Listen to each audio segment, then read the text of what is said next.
আর এই মুহূর্তে আইনজীবী তথা সিপিএম নেতা বিকাশ রঞ্জন ভট্টাচার্য তিনি আমাদের সঙ্গে রয়েছেন। বিকাশবাবু, কোনো না কোনোভাবে ভোট রাজনীতির দিকেই কি নজর ঘোরানোর চেষ্টা করছেন মমতা বন্দ্যোপাধ্যায় আজ রেড রোডে সমামঞ্চ, এবং সেখান থেকেও কার্যত এই কেন্দ্রীয় এজেন্সিকেই তুলোধনা করলেন মমতা বন্দ্যোপাধ্যায়। কোথাও কি ভয় কাজ করছে? দাদা, ভয় কাজ করছে শুধু না, তিনি এই যুক্তরাষ্ট্রীয় কাঠামোটাকে নষ্ট করতে চাইছেন, এবং এই যুক্তরাষ্ট্রীয় কাঠামো নষ্ট করার পেছনে যেমন মোদির একটা চেষ্টা আছে গোটা দেশ জুড়ে, মমতা সেটা পশ্চিমবঙ্গে ত্বরান্বিত করছেন, মোদির হাতকে শক্ত করছেন এই কথা বলে। প্রত্যেকটা কেন্দ্রীয় সংস্থা এখানে তদন্ত করছেন আদালতের নির্দেশে, সে আদালতকেও অবমাননা করা হচ্ছে। এই ভদ্রমহিলা মারাত্মক ক্ষতি করছেন গোটা যুক্তরাষ্ট্রীয় কাঠামো এবং সংবিধানের। বিকাশ রঞ্জন বাবু, গতকাল আদালতের যে পর্যবেক্ষণ এবং নির্দেশ আমরা প্রত্যেকে জানি, এবং মাত্র কয়েকটা দিনের ব্যবধানে যেভাবে দুটি তদন্ত ভার সিবিআইয়ের ওপর গেল, মূলত সেখান থেকে দিগ্ভ্রান্ত হয়ে কি তিনি এইরকম মন্তব্য করছেন? যেমনটা আপনিও বলছিলেন যে বিচার ব্যবস্থা তার দিকে কার্যত আঙুল তুলছেন মুখ্যমন্ত্রী মমতা বন্দ্যোপাধ্যায় এহেন মন্তব্য করবার পর এই বিষয়টাই উঠে আসছে সামনে। দেখুন, মুখ্যমন্ত্রী তিনি নিজে পুলিশ মন্ত্রী, তার যদি সামান্য নৈতিক বোধ থাকতো তিনি কিন্তু নৈতিক কারণেই পদত্যাগ করতেন। তার কারণ পশ্চিমবঙ্গে প্রায় সব তদন্ত, গুরুত্বপূর্ণ সমস্ত ঘটনার তদন্ত সিবিআই হাতে চলে যাচ্ছে। এই রাজ্যের পুলিশ প্রশাসনকে উনি একেবারে মাটির তলা নামিয়ে দিলেন। দুর্নীতির তদন্ত তারা করতে পারে না, কোন একটা সামান্য খুনের তদন্ত তারা করতে পারে না। যদি তৃণমূল কংগ্রেসের সঙ্গে যুক্ত থাকে তারা ভয়ে কিছু করতে পারেন না। আর মুখ্যমন্ত্রী আগে থেকেই ঠিক করে দেন কে অপরাধী আর কে অপরাধী নয়। এইভাবে গোটা তদন্ত প্রক্রিয়াকে উনি নষ্ট করছেন, এই সাংবিধানিক কাঠামোকে তিনি নষ্ট করে দিচ্ছেন। অনেক ভয়ের ব্যাপার।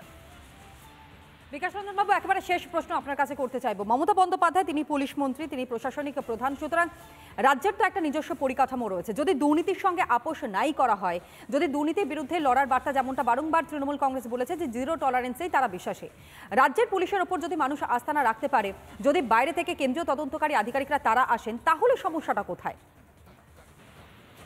সমস্যা যে তিনি যে কেলেঙ্কারি করেছেন সেটা সরাসরি প্রকাশিত হয়ে পড়বে। ভারতবর্ষের বুকে এই প্রথম প্রশাসনকে কাজে লেগে কেলেঙ্কারি আমাদের পশ্চিমবঙ্গের মুখ্যমন্ত্রী প্রতিটা ঘটনায় করছেন। আর এই ইলেকট্রাল বন্ড, এই দুটো ক্ষেত্রে দেখবেন যে প্রশাসনকে কাজে লাগিয়ে দুর্নীতির বহর বাড়ানো এক অভিনব পদ্ধতি চালু করেছেন এরা। সেই ভয়টা তিনি পাচ্ছেন। সমস্ত দুর্নীতির তদন্ত সিবিআই এ চলে যাচ্ছে, কেন রাজ্য সরকার তদন্ত করছেন না। দেখলেন না গতকাল কলকাতা হাইকোর্টে কবে এডুকেশন ডিপার্টমেন্টের সেক্রেটারি তিনি পুলিশকে বলেছেন এফআইআর করুন, সে পুলিশ এফআইআর করেনি, আদালতকে তখন হস্তক্ষেপ করে বলতে হচ্ছে আমরা সিবিআই কে দায়িত্ব দেবো। তার কারণ এই সমস্ত দুর্নীতিটা পরিকল্পিত, এবং এই দুর্নীতি কার্যকরী করা হয়েছে মুখ্যমন্ত্রীর প্রত্যক্ষ নির্দেশে। তাই তিনি চান না তদন্ত হোক। বেশ, ধন্যবাদ জানাই আপনাকে বিকাশ রঞ্জন ভট্টাচার্য, তিনি ছিলেন এই মুহূর্তে আমাদের সঙ্গে টেলিফোন লাইনে। আরও একবার মমতা বন্দ্যোপাধ্যায় সেই বক্তব্য আপনাদের সামনে তুলে ধরি। আজ রেড রোড থেকে কার্যত ফের একবার কেন্দ্রীয় এজেন্সি ইডি এবং সিবিআইকে নিশানা মমতা বন্দ্যোপাধ্যায়। मैं आप लोगों से सीखा कि हम मौत को डरते नहीं हैं, मौत हमको डरते हैं। कोई कोई चाहते हैं जैसा ही चुनाव में सबको डर दिखाओ, सबको एनआईए में डाल दो, सबको सीबीआई में डाल दो, सबको इनकम टैक्स में डाल दो, सबको ईडी में डाल दो। हम बोला इससे आधा तो अच्छा है आप एक जेल खाना बना दो, सब लोग चला जाएगा। ভোটের মুখে জোর ধাক্কা খেল রাজ্য সরকার। হাইকোর্টের নির্দেশে এবার সন্দেশখালী সব মামলারও তদন্ত করবে সিবিআই।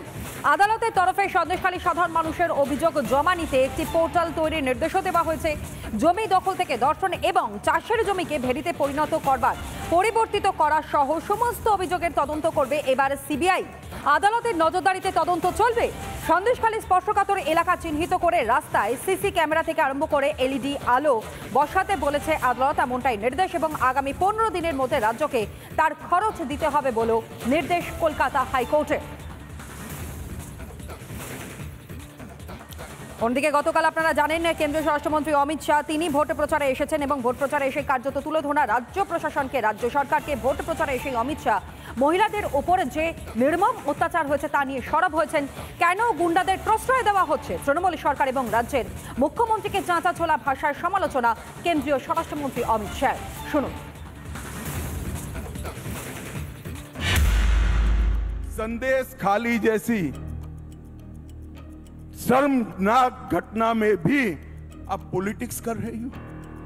सालों तक आपके नाक के नीचे महिलाओं पर अत्याचार होता रहा, तृणमूल कांग्रेस के गुंडे अत्याचार करते रहे। जब इसको पकड़ने गए, ईडी पर पथराव किया, जब हाई कोर्ट ने कहा तब सरेंडर किया। मैं आज ममता दीदी को पूछना चाहता हूं, कुछ तुष्टीकरण कर कर वोट लेने के लिए संदेश खाली के गुनहगारों को लिए आप बचा रही हो, मगर पूरे बंगाल की माताएं बहनें ये देख रही है, जान गई है कि आप संदेश खाली के गुनहगारों के साथ। तृणमूल कांग्रेस को जिताने का मतलब है संदेश खाली की तरह अत्याचार करने की छूट देना, और मोदी जी को जिताने का मतलब है सोनार बांग्ला की रचना करना। রাজ্যের বর্তমানে শাসক দলকে কার্যত চাঁচাছোলা ভাষায় আক্রমণ কেন্দ্রীয় স্বরাষ্ট্রমন্ত্রী অমিত শাহ। পাল্টা তৃণমূল কংগ্রেসের পক্ষ থেকে কি জানানো হচ্ছে, চন্দ্রিমা ভট্টাচার্যের বক্তব্য শুনুন।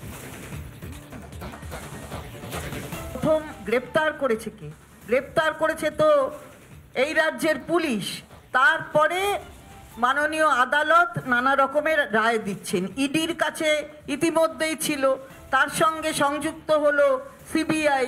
কোনো অসুবিধে নেই, যদি কেউ অন্যায় করে থাকে নিশ্চয়ই তার শাস্তি হোক। এ বিষয় নিয়ে আমরা কখনো কাউকে সমর্থন জানাইও নি, কাউকে সমর্থন জানাবো না।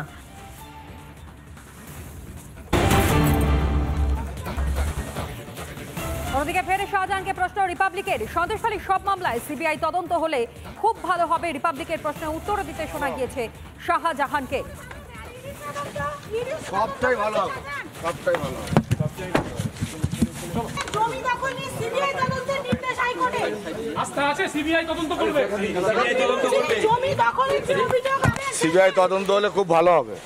সিবিআই তদন্ত হলে খুব ভালো হবে। আজ ফের যখন শাহজাহানকে স্বাস্থ্য পরীক্ষার জন্য অর্থাৎ জোকাই এসআই হাসপাতালে নিয়ে যাওয়া হচ্ছিল, ঠিক সেই মুহূর্তে যখন রিপাবলিক বাংলা চোখে চোখ রেখে প্রশ্ন করে যে সিবিআই তদন্তের নির্দেশও দেওয়া হয়েছে কলকাতা হাইকোর্টের পক্ষ থেকে এবং সন্দেশখালী সমস্ত ঘটনা, সমস্ত অভিযোগের এবার থেকে তদন্ত করবে সিবিআই, তার প্রেক্ষিতে আরও একবার আপনাদেরকে শোনাই শেখ শাহজাহান অর্থাৎ সন্দেশখালী সেই গুন্ডা, সন্দেশখালী সেই মাফিয়া, তার কি বক্তব্য শুনুন। আস্থা আছে সিবিআই তদন্ত করবে। জমি দখল নিয়ে